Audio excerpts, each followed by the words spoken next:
و قدرت سر جنگی آنها افزایش پیدا کرده। Hormuz প্রণালীতে ইরানের গানবোটের গুলি বর্ষণের মুখে পড়েছে ভারতের পতাকাবাহী দুটি বাণিজ্যিক জাহাজ। তবে কোনো হতাহত বা ক্ষয়ক্ষতির খবর পাওয়া যায়নি বলে সংশ্লিষ্ট সূত্র জানিয়েছে। ঘটনার পর জাহাজ দুটিকে ওমান উপকূলের উত্তর পূর্বে গুরুত্বপূর্ণ শিপিং লেন থেকে ফিরে যেতে বাধ্য হতে হয়। জাহাজগুলোর একটি ছিল বৃহৎ তেলবাহী জাহাজ, যা দীর্ঘ দূরত্বে অপরিশোধিত তেল পরিবহনের জন্য ব্যবহৃত হয়।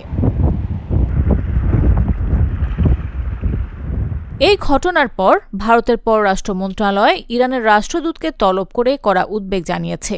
ভারত জাহাজ চলাচল ও নাবিকদের নিরাপত্তার বিষয়টিকে অত্যন্ত গুরুত্ব দেয় বলে জানানো হয়েছে। ভারতের পররাষ্ট্র সচিব ইরানকে দ্রুত পরিস্থিতি স্বাভাবিক করে ভারতগামী জাহাজ চলাচল নিশ্চিত করার আহ্বান জানিয়েছেন। জবাবে ইরানের রাষ্ট্রদূত বিষয়টি সংশ্লিষ্ট কর্তৃপক্ষকে জানানোর আশ্বাস দিয়েছেন।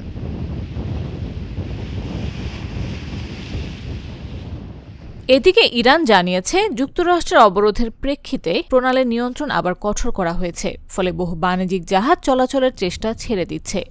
বিশ্লেষকদের মতে, যুদ্ধ পরিস্থিতির অনিশ্চয়তা ও সমন্বয়হীনতার কারণে এমন ঘটনা ঘটছে, যা বিশ্বে অন্যতম গুরুত্বপূর্ণ জ্বালানি পরিবহন রুটে ঝুঁকি আরও বাড়িয়ে দিচ্ছে।